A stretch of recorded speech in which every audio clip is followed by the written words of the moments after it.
actually starting a new series today. The series is called All In. Do you have the picture for that? All In? Somewhere up there. All right. All In. Yeah. So I'm excited about this series. It's not a series on the World Series of Poker, right? Although that would be an interesting theme to play with. But no, this series is going to dive into a very Christianese word that is often thrown around church here and there, especially when people start getting a job. All of a sudden, when someone starts getting a job, this word starts creeping around. People start hearing it more often, as if somehow, like the moment one of our brothers or one of our sisters get a job, all the leaders get together and be like, all right, it's time to give them the word. It's time to give them this word, let them remind themselves before they waste all their money on something dumb, right? It's the word called stewardship, right? It's stewardship. I know, you guys are like, wow, really? Really, seriously, I heard the word like the moment I got my new job, right? I'm joking. We don't sit around and wait until you guys get a job before we tell you this. Stewardship is not just simply referring to about finances, although finances is a big part of stewardship. Stewardship is not specifically taking care of your financial resources. That's just one aspect of stewardship. It's only one part of the category to stewardship. If you only see it that way, then you really miss out on the actual transformation that God has in store for you if you practice stewardship faithfully. See, if you practice stewardship faithfully, this series is going to transform the way you think about everything, right? If you practice taking care of the things around you faithfully, everything, this series is going to transform the way you think about not only money, but it's going to change the way you think about people, because we're all stewards of people. You guys realize that? So sooner or later, you're going to be a steward of somebody's soul, right? Whether you are a father or mother, you're a disciple maker, you're a small group leader, you're a ministry leader, sooner or later, you're going to be in charge of somebody's soul, and that's called stewardship. You are in charge. You are given the responsibility to care for them. So if you know what this word means, if you understand the concept behind it, the way you think about people will change dramatically. It will change the way you think about God's truth, right? You've been given the gospel of Jesus Christ. You've been given the truth of God, and you've been given this truth to steward it faithfully, the stewarding of the gospel faithfully. How you take care of it, how you pass it on, how you engage it with believers. It's very important. You're gonna see the way you think about your spiritual gifts. You're not gonna see children ministry as a job that no one wants anymore, right? You're gonna see ministry and gifting of ministry in a whole different light. Spiritual gifts. I'm not talking about talents or giftedness. I'm not talking about how well you are at it. Spiritual gift is something given to you when you become a believer.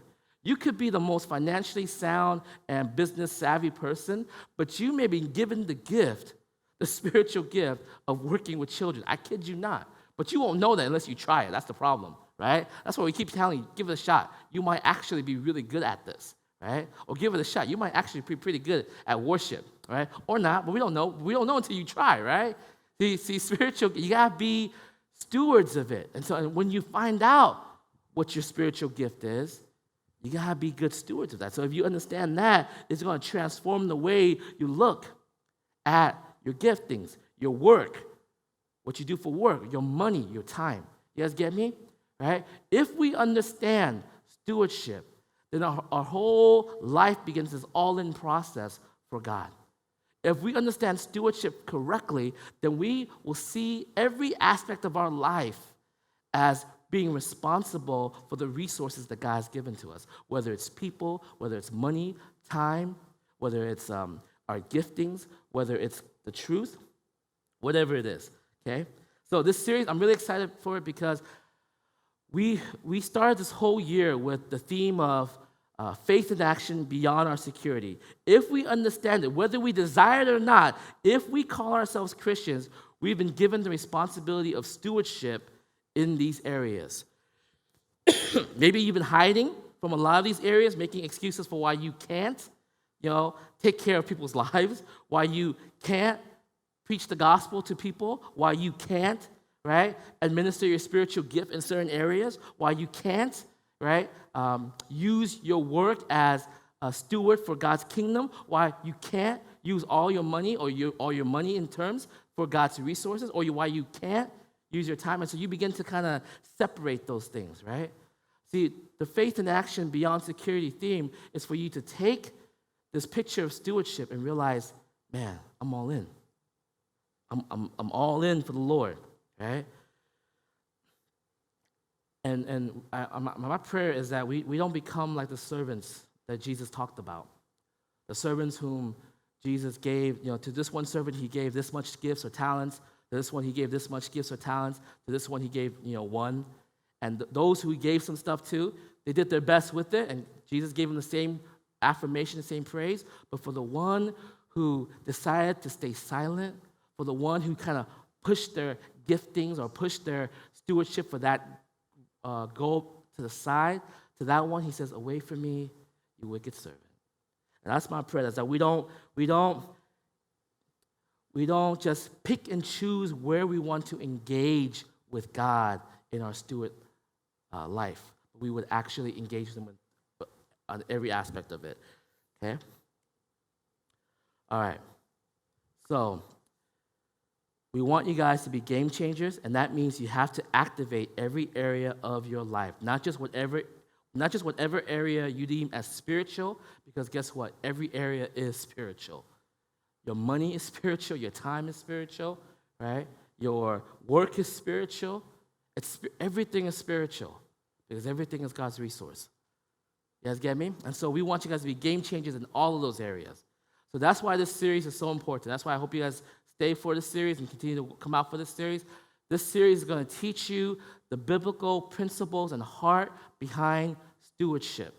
And if you understand stewardship faithfully, you will see your life and every aspect of what you do in a whole different light. At least it will push you to recognize either I'm obeying it or I'm not. Okay? All right, so that's where we're at. That's where we're going to be going. So if you guys can just turn your Bibles, we'll get straight into it.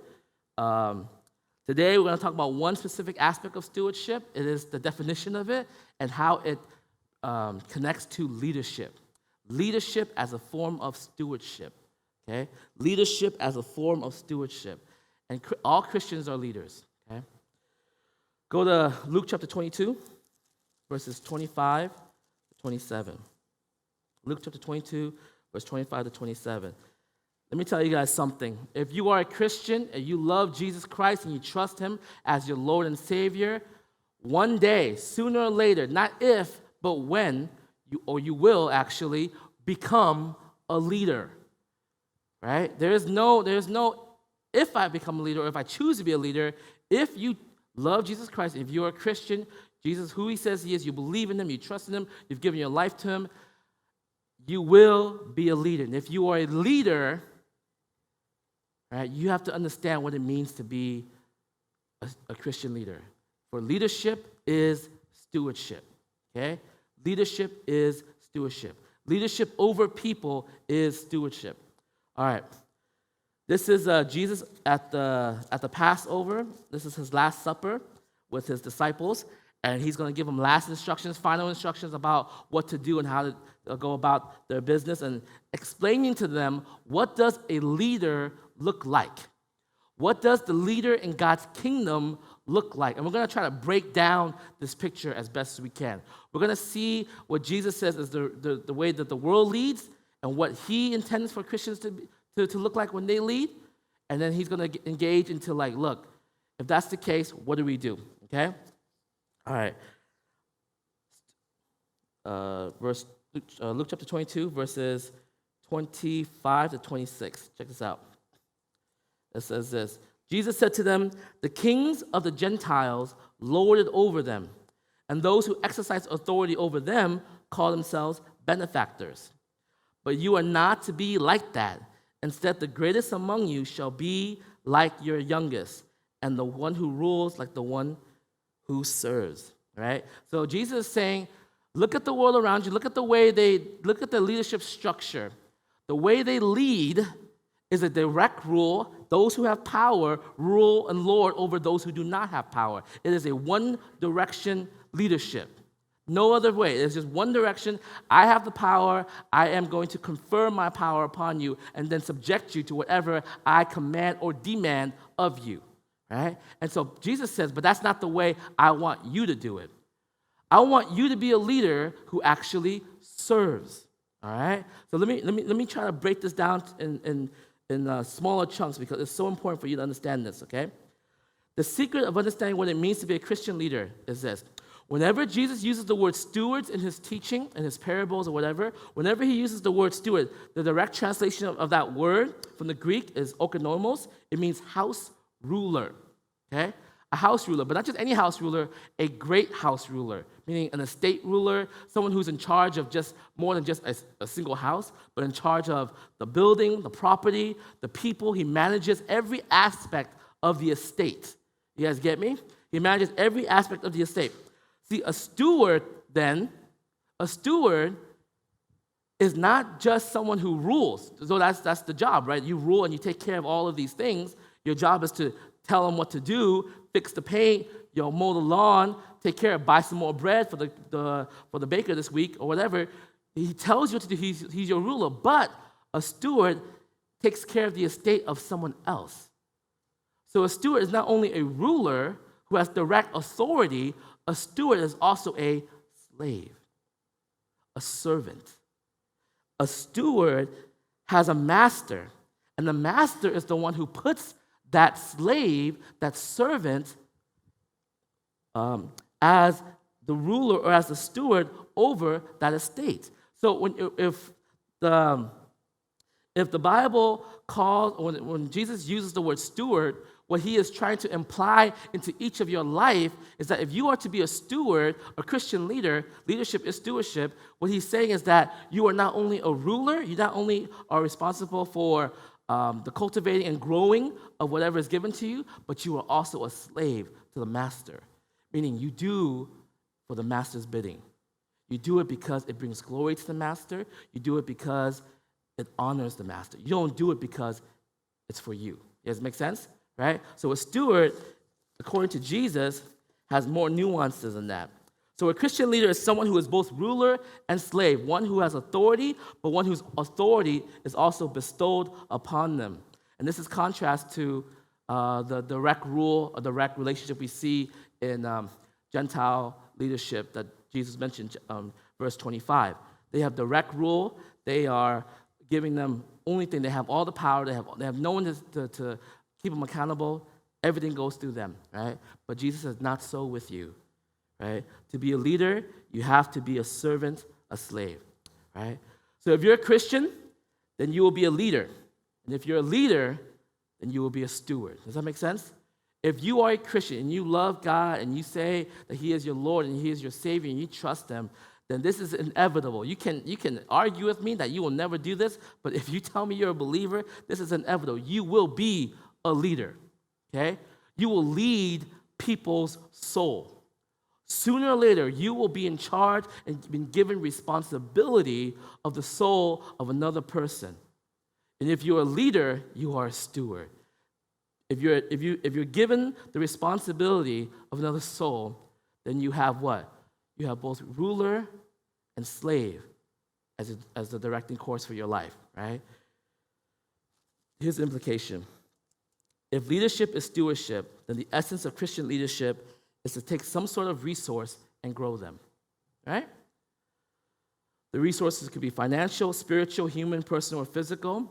A Christian leader's job will be to take these resources, not leave them, but rather take charge of these resources, and it will be your responsibility to cultivate them and grow them. What I mean by that is this, okay?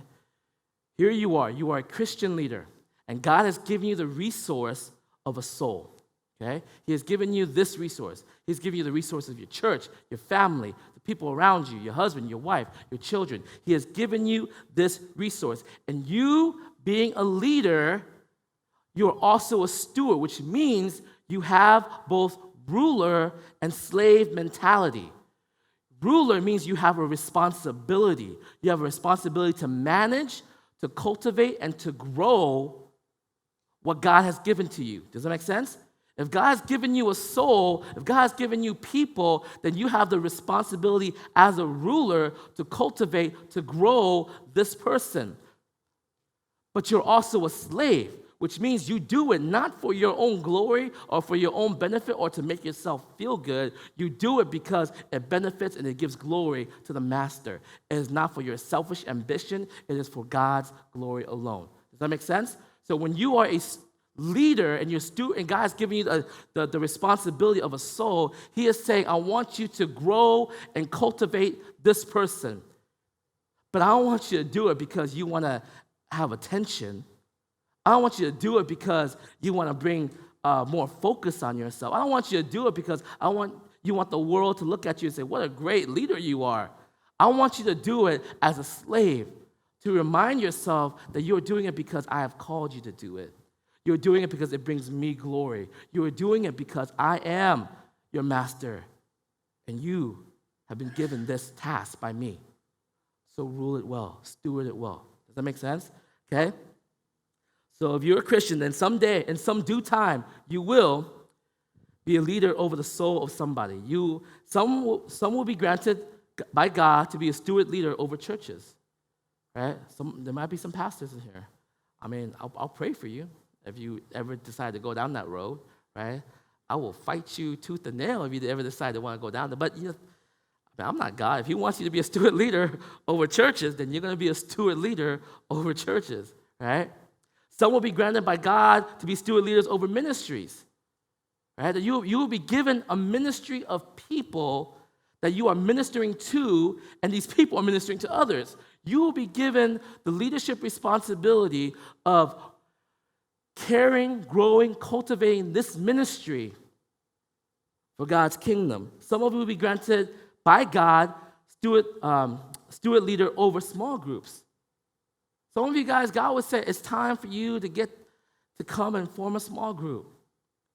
That you will lead people in your small group. That you will bring people together and bring them closer to the Lord. That you are leaders of the small group. All right? Some of you guys will be granted by God to be steward leaders over disciples. I think all of you guys are going to be granted by God to be steward leaders over disciples. That you will have a disciple in your life. Someone that you are going to grow and cultivate. And let's say by some weird chance, you've avoided all of this within the church, right? Let's say by some weird chance, you have just decided, I'm not going to do any of that. I'm just going to be the biggest bum in the world, right? And not do any of that. By some odd chance, you will not be able to get rid of this one, right? Some of you will be granted to be steward leaders over your family.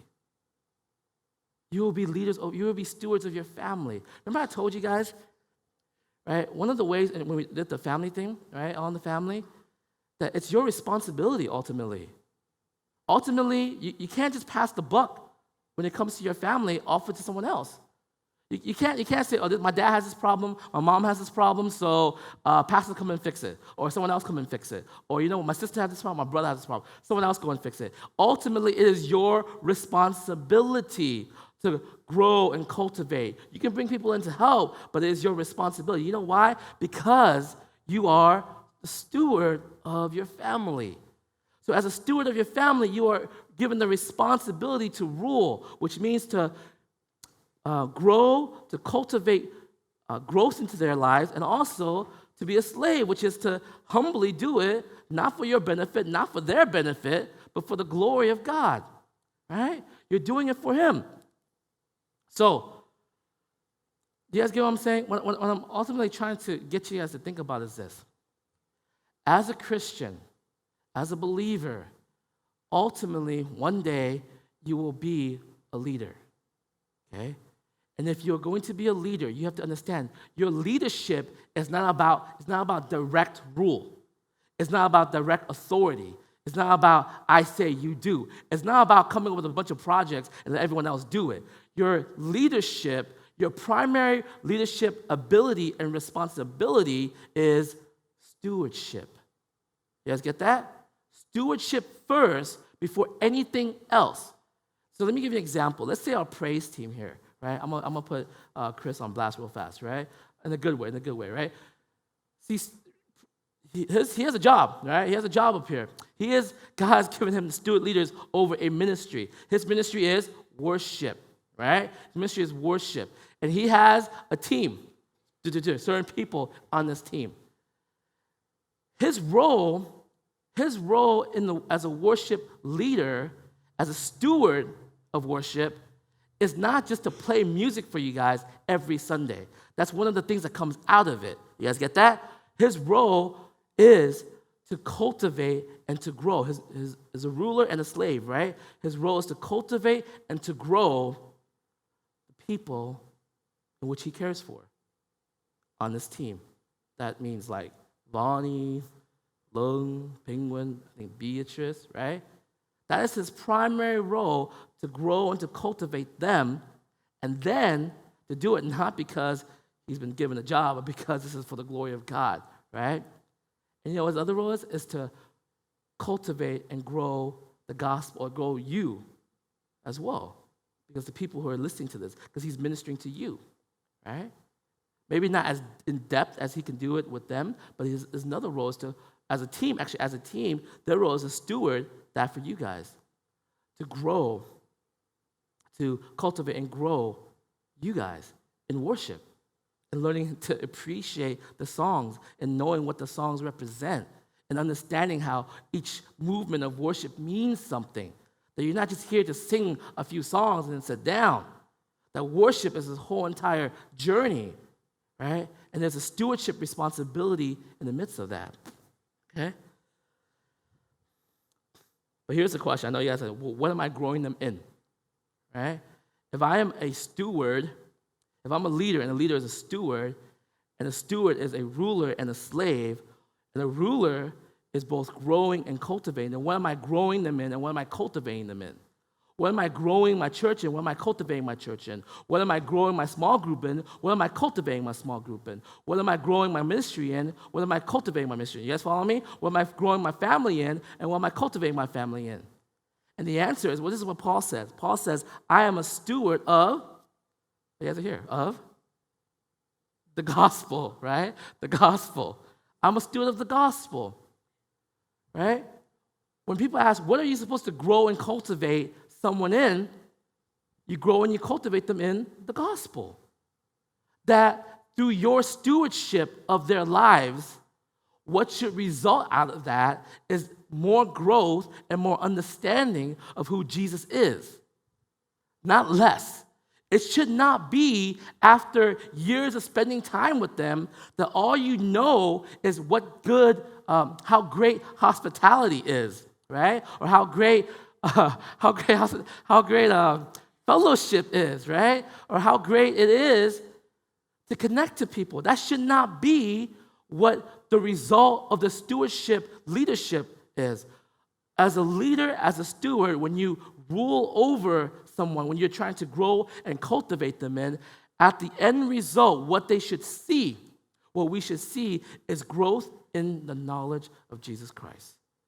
Your disciples should have growth in the knowledge of Jesus Christ, not growth in how many boba places they know now, right? Not growth in how many different, their growth should be in how much, who is Jesus and how much they know him. Does that make sense, right? So on the one hand, a steward is a slave, a servant. Nothing but what you do is for your benefit. It is purely for the master's benefit. Yet on the other hand, the steward is a ruler. You have real authority over the resources you have to cultivate it and to grow it. Okay? All right, so check this out, man. I want you guys to get this, okay? If you're a Christian, then you are a leader. And if you're a leader, you're not just any leader, you are a steward. Look at the person next to you and say, you are a steward. Right? You are a steward, right? Right? Now, if you are a steward then, let me break it down one more time. If you are a steward, you are both ruler and slave. If you are a steward, you are both a ruler and a slave. You have the authority to over the resources to cultivate and to grow it.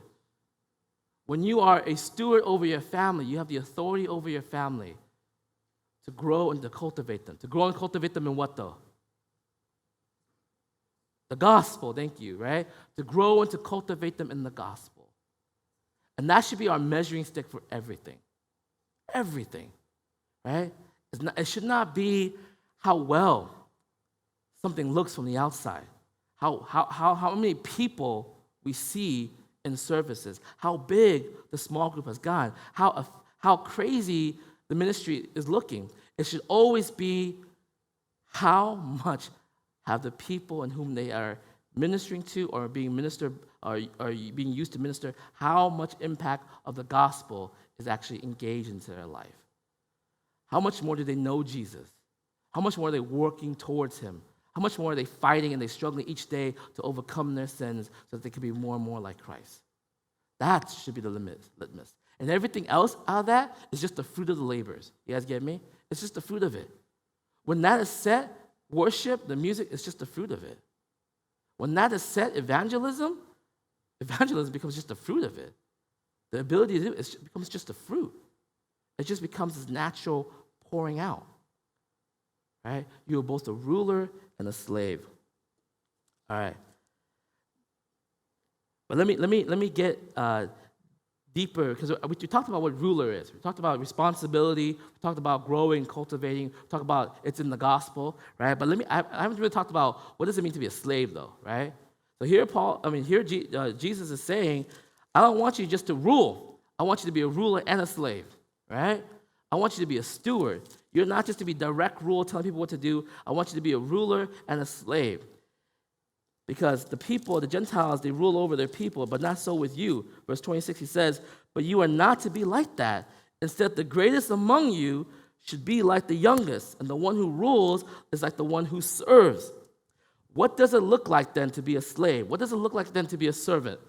Does it mean that all I do every day is like, let me wash your feet, right? Is it every day, let me take care of your life? Let me just try to do what you need? Does it mean that you are actually a servant to this person? Right? What does it mean to look like to be a servant? I want to break that down for you, okay? The characteristic, when the Bible says you are a slave to Christ, when you are a slave to your brothers and sisters, when you are a slave to all people, do you know what the characteristic of a slave is? Right? A slave can't quit. His or her obedience is unconditional. A slave cannot quit. They cannot quit their master, right? And this is hard. This is hard a lot for a lot of our Western mindset to grasp. But do you understand when the Bible says you're a slave to Christ, slave to my brothers and sisters, it means your commitment to them are unconditional. You don't have a consumer relationship with God. Therefore, you don't have a consumer relationship to your brothers or your sisters. You don't have a consumer relationship to people, right? Your relationship to them is unconditional. You don't get to say this. You don't get to say, I like this church and I like this ministry because it's meeting my needs. But I don't really like this person or that person, so I'll just stay away from them for now. You can't say that. Because a slave cannot quit. Their obedience is unconditional. When they're a slave to their brothers and sisters, that's unconditional. When they're a slave to all people, that's unconditional. They cannot quit that process, right? And the problem with that word is, the word slave is that we have the bad picture of the word slave, right? When we think about slave, we think about chattel slavery of the 1700s, right? The triangle slave thing, it's called a transatlantic slave, right? That's what I found out earlier, right? That slavery, we have the sexual slavery that we have nowadays, right? It's a lot. Right? So we think of abuse, we think of really negative words when we think of the word slave. And just a real side note, when people tell you that, hey, the Bible believes in slavery, the Bible talks about slavery, right? Yes and no. What type of slavery are you talking about? Because the slavery that you're thinking is like Jim Crow, sexual abuse, sex trafficking, chattel slavery back in the sugarcane field days, that's the slavery you're thinking. The slavery that's in the Bible is not chattel slavery, it's indentured servitude, meaning you can pay your way in. If you can't, usually people will sell themselves to slavery. They have freedom. They have the right to a lot. They have personal rights in every personal way. They're not property, okay? So when people tell you like, oh, Christians believe in slavery too, you guys promote slavery.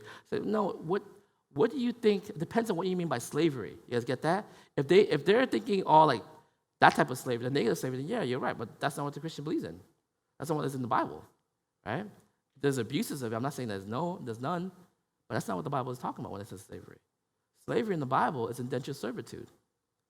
You can find your way out of slavery. And actually, the Bible has markers that you are to free all your slaves at certain years, right? So it's not the same type of slavery. So we can't sum them in the same way. So release your negative idea of slavery away, right, as you think about stewardship.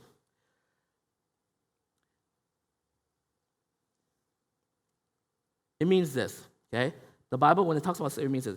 It means you are not qualified to be a Christian leader in any form unless there's an unconditional obedience, unconditional surrender to God and to the brothers and sisters around you. There's unconditional commitment not to quit. Can I say that one more time? I need you guys to hear this because this is something I've always tried to say, and I know it's hard to grasp, but this is reality, okay? When you are a slave to God, when you become a slave to your church and to the people around you, when you are a slave to all men, right? What that means is that you have this unrelenting, committed, unconditional devotion to not quit on them, right? If it means that the moment you take that out, the moment you disregard that, you are marked as unqualified to lead. It's the mark of those who give up. It's the mark of those who stop. It's the mark of those who look to their God, look to their brothers and sisters, look to the people and say, I'm done. A steward, a Christian steward, is both a ruler and a slave. And the slave says what? I will not quit. To have unconditional commitment to a brother or sister does not mean, listen guys, it does not mean you let them abuse you or walk all over you. Does that make sense? I want to make sure you understand this, okay? I'm not telling you to commit and like not give up on them and just be dumb about it, okay? It does not mean you let them abuse you and walk over them. It means you don't give up on them. That's all it means. Don't let them abuse you. Don't let them continue to do wrong to you. It just means you don't give up on them. You don't walk away from them. You don't stop with them. They have been bought at a price. You have been bought at a price. And you hear me preach this all the time, right?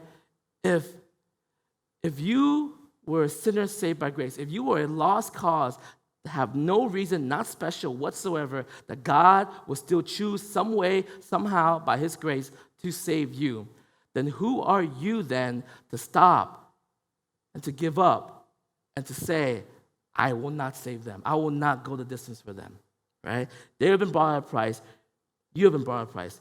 You can't just hang out with people that are meeting your needs. You guys get me? You can't just hang and deal with people that are meeting your needs. That's called selfishness. You're not a slave anymore, right? A slave does not care about his needs. A slave cares about the master's needs. If all you want to do is care about how you feel in the situation, if all you want to do is make sure you're comfortable, right? That's caring for your needs. And you have taken the picture of what God is saying. You are my steward. You are both a ruler and a slave. You live with the unconditional devotion to me. That what you do is to give it glory unto me, to trust in me. That means you can't just give up on people. Now here's the question, and here's a big nagging question I know a lot of you guys have. All right, PT, if this is unconditional, if to be a slave means to have to not give up on people, to not give up on them, to not walk away, to not stop with them. If it's unconditional, but what if they're wronging me? What if they're doing me bad, dirty? What if they're really toxic in this relationship? How can you ask me to continue, right? That's a fair question, okay? Listen, to be committed to someone does not mean for you to let them trample all over you, right? I told you that, right? The worst you can do, is this true? The worst thing that you can do in a relationship is to allow that person to continue to sin in their wrongdoing. So if you come after this, like, I'm a servant, I'm going to serve you, and you're going to be toxic in this relationship, you're going to do me wrong over and over and over and over and over, and it's going to be really bad for my soul, right? The worst you can do for them is to let them keep doing that, because it means that they keep walking and living within their sin. You guys get that? We don't want that, right? Our job is to grow and cultivate them in the gospel. That's this is our job as ruler, to provide and to care for this resource, right? Unconditional love does not mean you're not allowed to have limits. You're allowed to say, I can't meet with you like this anymore, right? Or we cannot bring that topic up when we meet, okay? That topic does not do you good. You go way off, and that's just not good for this. Or we can't keep talking about that. That's not giving up on them. That's doing what? You're just changing your approach in loving them. You didn't stop loving them.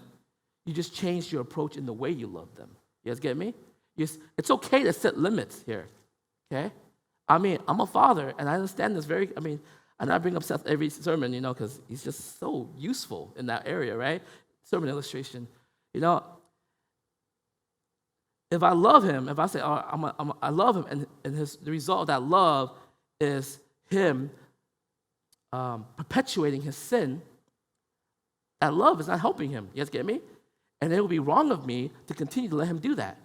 So what do? I have to love him differently. Loving you like that turned you like this. No. So I'm going to love you like this, and that's going to fix you real fast, right? You got to change the way you love them, okay? If you're showing mercy to someone in the sense of doing things for them, like I'll care for you, yeah, you need me, I'll show up, give me a call, and they're constantly now calling you over and over and over, right? And you're doing all this, and they're abusing you, they're misusing you. Have you ever had that? You have a friend who you love and you care for, and after a while, they just feel like you're just being abused by them, you're just being used by them, right? And after a while, you would say, what do you tend to say? You say something like, you know what? They just got to learn by themselves. I'm done, right? You know what? Only God can save them now. Forget it. I'm over it. I wash myself clean, right? You have a tendency to put your hands up and say, ain't nobody got time for this. It's over, right? You offer this mercy, and the response was just abuse, and so I said, I'm done. I stopped, okay? If you're being merciful to someone and they are abusing your mercy, then do what? Change your mercy. But don't stop the mercy. Right? Change the form of your love, but don't stop your love. You guys get me? Do not give up on them. I'll give you an example. There's a woman, she's a Christian, and she tells a story about her abusive father, a verbally abusive man, constantly abusing her mom, her, over and over with words. And when she became a believer, she really wanted to love her father. She really wanted to redeem him. She really wanted to show the kind of grace and love that Jesus Christ has. But she realized something. The more she tried to love him through service and all that stuff, the more verbally evil he became, right? He just nasty words just keeps coming out. And so she's like, do I just sit here and be the Christian and just take all this? Is that what Christians do? We just take kids like that? She said, no.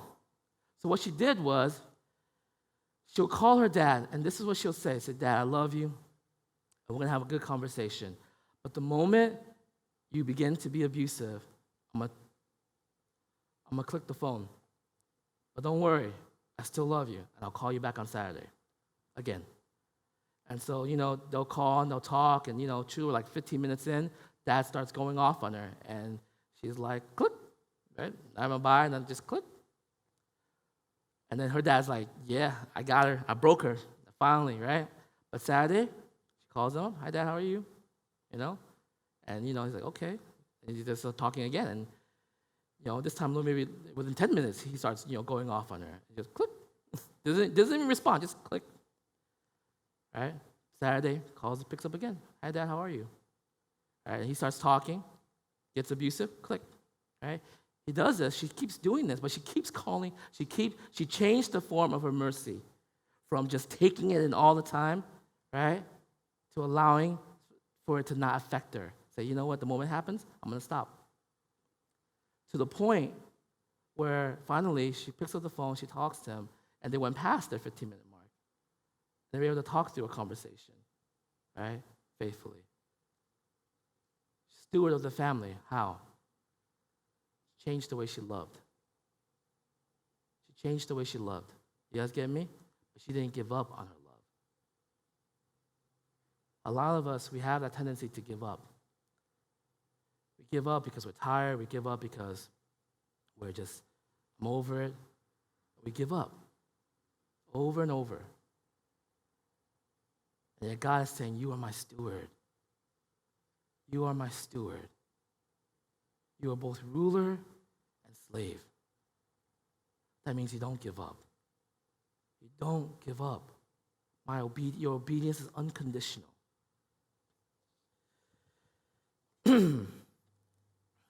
All right, let me just recap real fast.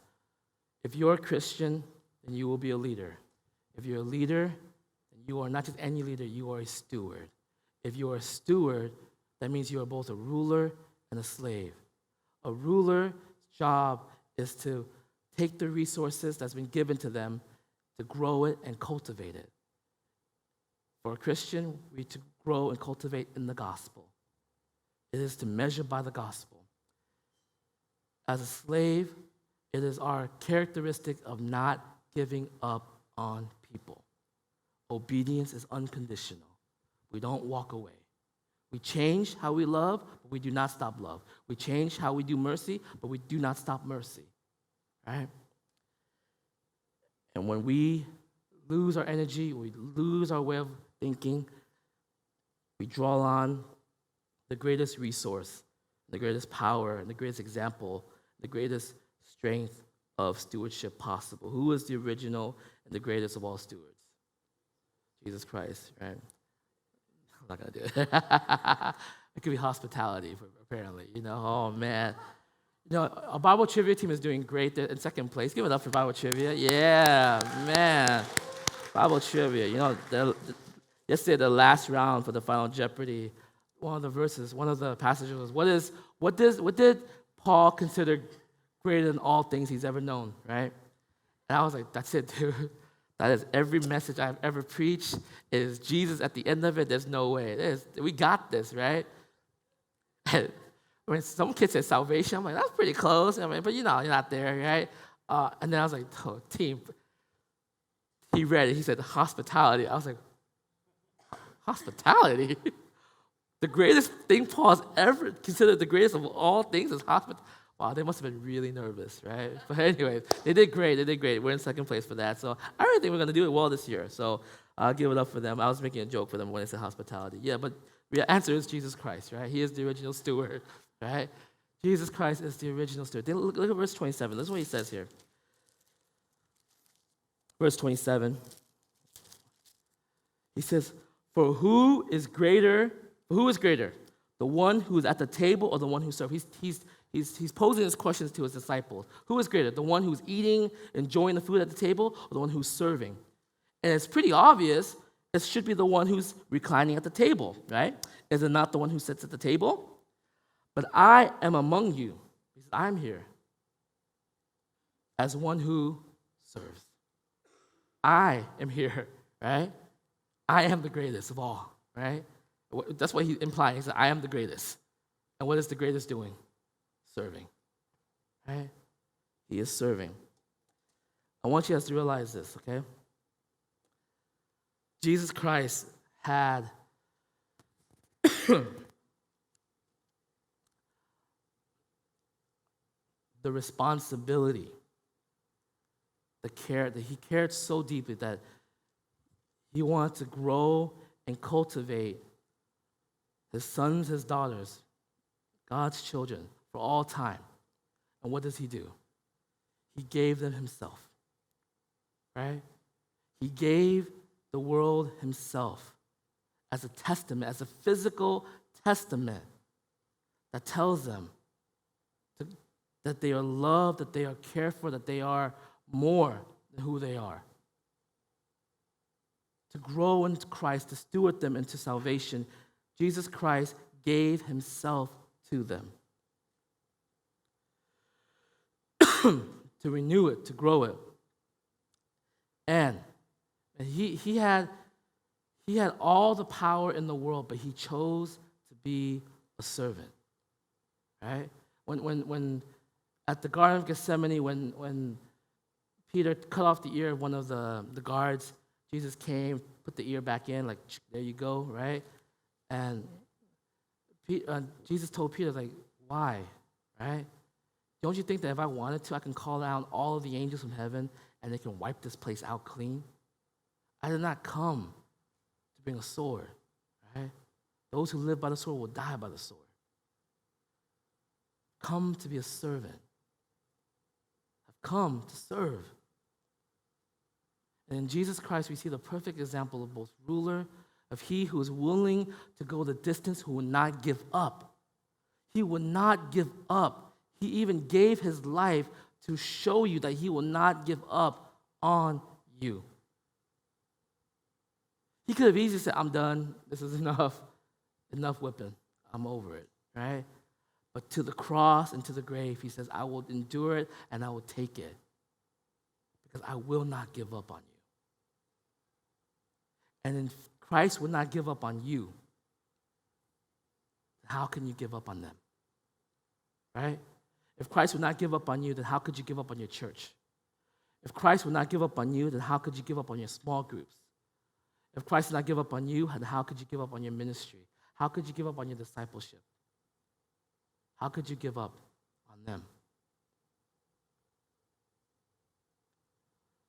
When we lose hope, when we lose our focus, we turn back to Christ for direction and clarity, okay? Christians, you are a leader, and all leaders are stewards. So my prayer is this. Start living your life as stewards. Start thinking of the people that's around you, that God has given you the responsibility to steward over their life. Okay? As both ruler and slave. Let's pray.